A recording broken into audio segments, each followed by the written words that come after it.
Assalamu alaikum student mathematics 4024. Welcome to Math Guru. I hope you all are fine. I am fine too. Alhamdulillah. In this video we will solve a question on trigonometry and this question has been taken from D3 7th edition. ठीक है, पुरानी वाली जो 7th edition है ना, जो original 7th edition है, उसमें से मैंने ये question लिया है. This question is from exercise 8C. Question number 11 है, page 244. इस क्वेश्चन में अगर तुम फिगर को देख रहे हो जल्दी से तो तुम्हें राइट एंगल ट्राइंगल और नॉन राइट एंगल ट्राइंगल दोनों नजर आ रहे हैं. इसका मतलब है कि we have to apply both strategies. मतलब राइट एंगल ट्राइंगल वाली स्ट्रेटजीज भी यूज करेंगे और नॉन राइट एंगल ट्राइंगल वाली भी स्ट्रेटजीज यूज करेंगे. तो अच्छा सा क्वेश्चन है और we have to find the area of this nature reserve. ये जो एरिया है ना, ये हमें इसका निकालना है. अब ये कोई शेप तो है नहीं स्पेसिफिक. अगर मैं इस पूरे रिजर्व को देखूं गौर से तो मुझे ये जो है ऊपर वाला पार्ट पी क्यू एस जो है, this is basically a non right angle triangle. ऐसा ट्राइंगल है जिसमें 90 डिग्री का कोई एंगल नहीं है, तो ये नॉन राइट एंगल ट्राइंगल हो गया जिसको हम नॉन राइट बोलते हैं. और ये जो नीचे वाला ट्राइंगल बन रहा है जिसको हम क्यू आर एस कह रहे हैं, this is basically a right angle triangle. ठीक है, तो कहने का मतलब मेरा ये है कि ये वाला जो ट्राइंगल है this is a right angle triangle, तो मैं इसको राइट लिख रहा हूँ. और जो ऊपर वाला ट्राइंगल है that is basically a non right angle triangle. ठीक है, तो हम इसको जो है वो नॉन राइट लिख देते हैं. तो since we have to find the area of the reserve, पूरे रिजर्व का एरिया फाइंड आउट करना है, तो हम क्या करेंगे भाई, दोनों ट्राइंगल्स का एरिया अलग अलग निकाल लेंगे, दोनों को ऐड कर लेंगे, तो हमें जो है वो टोटल एरिया मिल जाएगा. ठीक है, यही स्ट्रेटजी हमें यूज करनी है. लेकिन अब उसके लिए जो है हमें देखना पड़ेगा कि भाई हमारे पास क्या साइड्स वगैरह हैं, वरना we have to find them. ठीक है, तो let's just start the question. Read करने की जरूरत नहीं है, समझ में आ गया है. फिगर में सारी चीजें मेंशन हुई हुई हैं. पी क्यू एस एक ट्राइंगल है जिसमें एंगल क्यू 48 दिया हुआ है. ठीक है, फिर ये 5.7 किलोमीटर है, ये 55 डिग्रीज है, और ये वाला जो एंगल है ये 73 डिग्रीज है. राइट एंगल ट्राइंगल है ये. और पहले एक काम ये कर लेते हैं कि दोनों ट्राइंगल्स को जो है ना वो बना लेते हैं. राइट एंगल ट्राइंगल को मैं यहाँ बना रहा हूँ. ठीक है, दोनों ट्राइंगल्स को मैं अलग अलग कर रहा हूँ ताकि मैं एरिया फाइंड आउट कर लूँ और then we will add them. सही है भाई. तो this is my right angle triangle. इसका नाम है, ये पार्ट है Q and this is R. This will be S. अब इसमें मुझे क्या क्या पता है जल्दी से बताओ. ये पता है this is equals to 5.7 kilometre. Q S जो है ना बेसिकली. ठीक है, ये 5.7 हो गई. और इसके अलावा मुझे ये वाला एंगल जो है ना वो भी पता है, and this angle is equals to 73 degrees.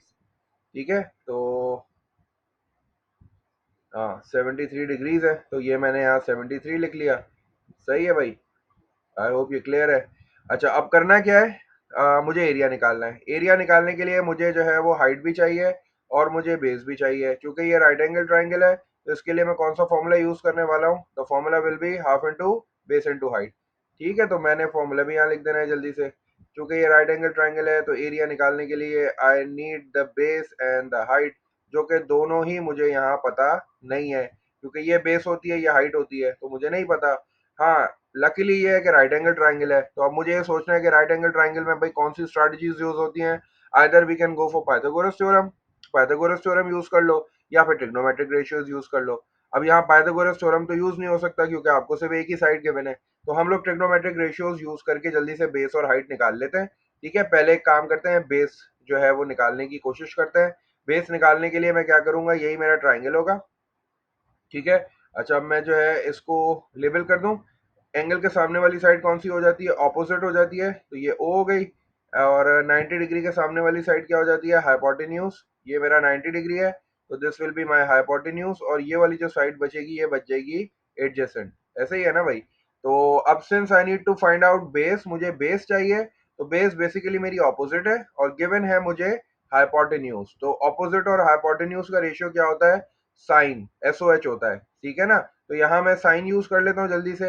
Angle कितना यूज करूंगा, एंगल विल बी 73. तो साइन 73 इज इक्वल्स टू, हम इसको याद कैसे करते हैं, हम इसको सो से याद करते हैं, SOH मतलब ऑपोजिट अपॉन हाइपोटेन्यूज. तो ऑपोजिट क्या हो गई भाई, ऑपोजिट है मेरी बेस जो कि मुझे फाइंड आउट करनी है. And then what is the hypotenuse, hypotenuse is 5.7. तो अब मुझे क्या करना है, बेस निकालने के लिए आई नीड टू मल्टीप्लाई जल्दी से 5.7 को साइन 73 से मल्टीप्लाई कर लेते हैं. ये 5.7 डिवाइड हो रहा है, इधर आके मल्टीप्लाई हो जाएगा, तो दिस विल बी 5.7 और मल्टीप्लाई बाय साइन 73 हो जाएगा. इससे तो मेरी बेस आ जाएगी जल्दी से, और जब बेस आ जाएगी तो फिर मैं सोचूंगा कि मुझे हाइट कैसे निकालनी है। तो जल्दी से कैलकुलेटर उठा लो। कैलकुलेटर उठा के जल्दी से जो है सबसे पहले you have to press sine, उसके बाद 73 ब्रैकेट क्लोज करो और इक्वल टू दबा के उसको मल्टीप्लाई करा दो 5.7 से। तो मेरे पास जो आंसर आ रहा है वो आ रहा है 5.45। ठीक है ना, 5.45 आ रहा है। तो मेरे पास जो बेस आ गई that is coming out as 5.45। ठीक है, तो 5.45 हो गई। और यूनिट क्या है इसका, यूनिट हो गया किलोमीटर्स। अब मुझे हाइट निकालनी है। हाइट निकालने के लिए क्या करूं, हाइट निकालने के लिए अब मुझे ट्राइंगल की दो साइड्स पता चल गई है ना, तो मैं पाइथागोरस थ्योरम यूज कर लेता हूँ। ठीक है, if you want to use trigonometric ratio वो भी यूज कर सकते हो, उससे भी आ जाएगी, लेकिन चूंकि मैं सारी चीजें रिवाइज हो जाएंगी अच्छा, तो वो भी यूज कर लेते हैं जल्दी से। तो हाइट निकालने के लिए हम क्या कर रहे हैं, we are applying Pythagoras theorem. तो ये हमारा बेसिकली परपेंडिकुलर हो गया, तो ये परपेंडिकुलर को मैंने लिख लिया एच। ठीक है, परपेंडिकुलर का फॉर्मूला क्या होता है, अगर मैं पाइथागोरस थ्योरम में परपेंडिकुलर का फॉर्मूला लिखने की कोशिश करूं तो P square will be equals to H square minus B square, यही होगा ना फॉर्मूला। ठीक है, तो बस इसको अप्लाई कर देते हैं जल्दी से। तो हमारे पास जो परपेंडिकुलर है ये है हाइट एच है। ठीक है, तो ये एच हो गया। अच्छा, उसके बाद मेरे पास हाँ, हाइपोटेन्यूज कितनी है, हाइपोटेन्यूज इज 5.7, तो 5.7 स्क्वायर हो गया। सही है, और उसके बाद मुझे माइनस करना है उसमें से बेस, जो कि मैंने अभी फाइंड आउट की है, वो कितनी आ रही है 4.54 स्क्वायर। ठीक है।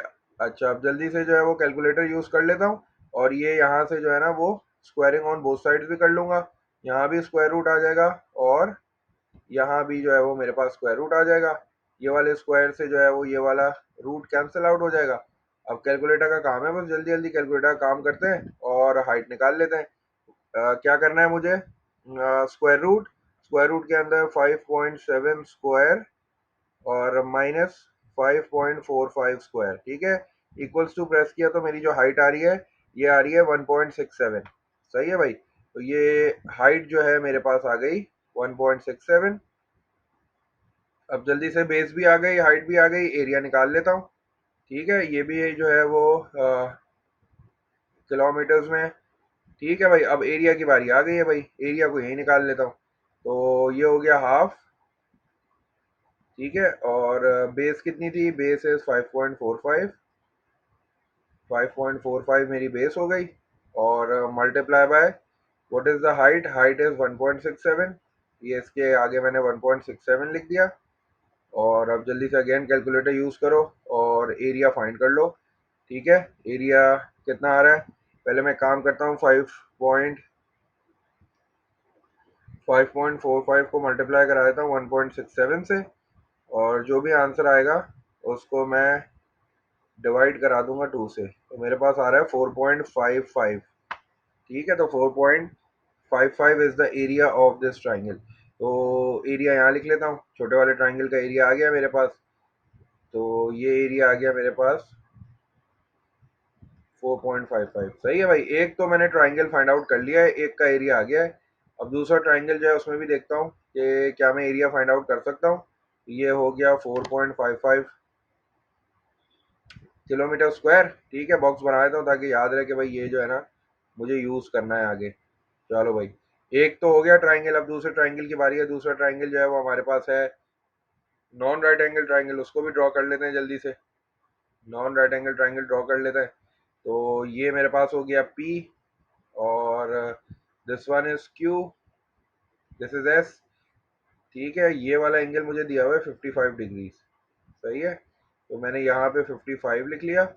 और अगेन ये वाली साइड गिवन है, ये कितनी है, ये है 5.7। ठीक है, किलोमीटर्स हो गई है। इसके अलावा मुझे कौन सा एंगल गिवन है, मुझे ये वाला एंगल गिवन है 48। ठीक है, इसके अलावा मेरे पास और कोई इंफॉर्मेशन नहीं है। और मुझसे कह रहा है कि मुझे चूंकि एरिया फाइंड करना है, तो अब ये है नॉन राइट एंगल ट्राइंगल, तो इसके लिए अब मैं बेस इनटू हाइट वाला फॉर्मूला नहीं यूज कर रहा। इसके लिए मैं कौन सा वाला फॉर्मूला यूज कर रहा हूँ, वो ए बी साइन सी वाला। ठीक है ना, तो ये हमारे पास जो फॉर्मूला है that is for the area of non right angle triangle. तो this is basically a non right angle triangle. तो ये वाला फॉर्मूला यूज कर लेते हैं। इसके लिए याद रखना ये इस तरह हमने जो है फिंगर्स बनाई थी ना, मतलब ये वाली साइड यूज करेंगे, ये वाली साइड यूज करेंगे, और इनके बीच वाला एंगल यूज करेंगे। ठीक है, तो ये फॉर्मूले की जो है ना ये एप्लीकेशन ही यही है। तो अब मैं जरा देख लूं कि ये वाला एंगल मुझे गिवन है और ये वाली साइड गिवन है। इसका मतलब है कि मुझे ये वाली साइड अगर मैं फाइंड आउट कर लूं तो एरिया फिर मैं निकाल सकता हूँ, या ये फाइंड कर लेता हूँ या ये फाइंड कर लेता हूँ, दोनों में से कोई एक करनी है मुझे। ठीक है, तो अब चूंकि ये नॉन राइट एंगल ट्राइंगल है तो I cannot use Pythagoras theorem and trigonometric ratio of sine rule या कोसाइन रूल यूज करना पड़ेगा। और साइन रूल के लिए क्या है, मैचिंग पेयर की बात है। अच्छा, मैचिंग पेयर से पहले मैं काम ये कर लेता हूँ कि ये वाला एंगल फाइंड करता हूँ पहले, क्योंकि मुझे दो एंगल पता है ना ट्राइंगल की, तो मैं पहले ये वाला एंगल फाइंड आउट कर लेता हूँ। कैसे करूंगा, जब मेरे पास दो एंगल्स होते हैं ट्राइंगल के, तो in order to find out the third angle मैं दोनों को ऐड करके 180 में से माइनस कर लेता हूँ।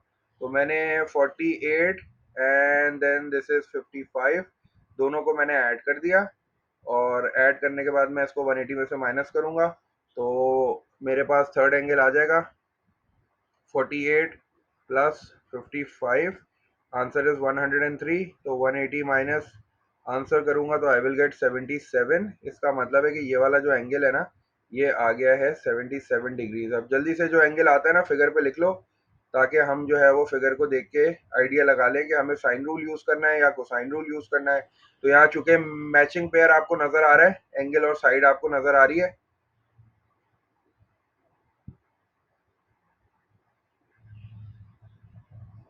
ठीक है, तो since the matching pair is given तो हम इसका मतलब है साइन रूल यूज करना पड़ेगा। ठीक है ना, एंगल भी है और उसके सामने वाली साइड भी है, तो इसका मतलब है in order to find out PS मैं क्या करूंगा, साइन रूल अप्लाई करूंगा। और साइन रूल के लिए चूंकि मुझे पीएस चाहिए तो मैं पीएस से स्टार्ट करूंगा। पीएस आ गया न्यूमरेटर में, और पीएस के सामने कौन सा एंगल है भाई, 48 है। 48 को ऐसे तो नहीं लिख सकता, I have to write sine 48, तो मैंने ये साइन 48 लिख लिया, और फिर इक्वल्स टू, और अब मेरे पास जो है वो कौन सा पेयर है, मैचिंग पेयर, ये 77 वाला है। ठीक है, तो ये आ गया 5.7 ऊपर, और इसके सामने कौन सा एंगल है भाई, 77। Then the whole answer will be divided by sine 77। अब जल्दी से कैलकुलेटर यूज कर लो और मुझे बता दो पी एस की वैल्यू कितनी आ रही है, और फिर एरिया निकालेंगे, ऐड करेंगे, फाइनल आंसर आ जाएगा। तो what is the value of P S, calculator उठाओ जल्दी से। साइन 48 और ब्रैकेट क्लोज, डिनोमिनेटर में क्या है, sine 77, bracket close equals to, दबाया तो मेरे पास आ रहा है 4.347 आ रहा है, 3 जो है वो 5 कर देता हूँ। ठीक है, तो the value of P S is coming out as 4.35, और ये भी किलोमीटर्स में। चलो भाई, हो गया मेरा 80% काम हो गया, बस अब एरिया निकालना है। तो ये जो मैंने साइड फाइंड किया इसकी जगह पे मैं लिख लेता हूँ, मेरे पास आ रही है 4.35। ठीक है, एक्चुअल आंसर आया था 4.347, तो मैंने 47 को राउंड ऑफ करके 5 कर दिया। अब एरिया निकाल लेता हूँ जल्दी से। एरिया के लिए क्या करना है, I have to use A B sine C, तो हाफ ऐसे ही आ गया। अब मुझे ये वाला एंगल गिवन है तो मैं ये दो साइड यूज कर रहा हूँ, तो पहले मेरे पास आ गई 4.35 जो कि मैंने अभी फाइंड किया है, तो दिस इज 4.35। और दूसरी साइड कौन सी है, द नेक्स्ट साइड इज 5.7, 5.7 भी आ गई। देन कम्स साइन, और बीच का एंगल कितना है 55, तो दिस विल बी साइन 55।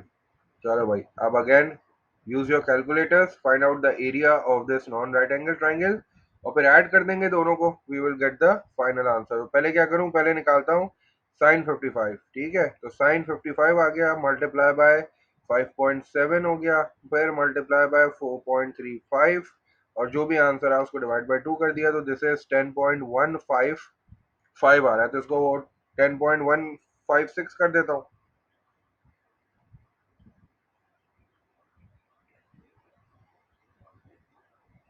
ठीक है, तो ये 155 आ रहा है, चलो 3 डेसिमल प्लेस तक लिख लेते हैं इसको, तो दिस इज किलोमीटर स्क्वायर। अब दोनों एरियाज आ गए मेरे पास। जल्दी से टोटल एरिया निकालने के लिए मैं क्या करूंगा, तो टोटल एरिया को मैंने क्या लिख लिया, मैं टीए लिख लेता हूँ टोटल एरिया। सही है, उसके लिए मैं क्या करूंगा, आई विल ऐड 4.55, 4.55 को ऐड कर दो किसमें, 10.15 में,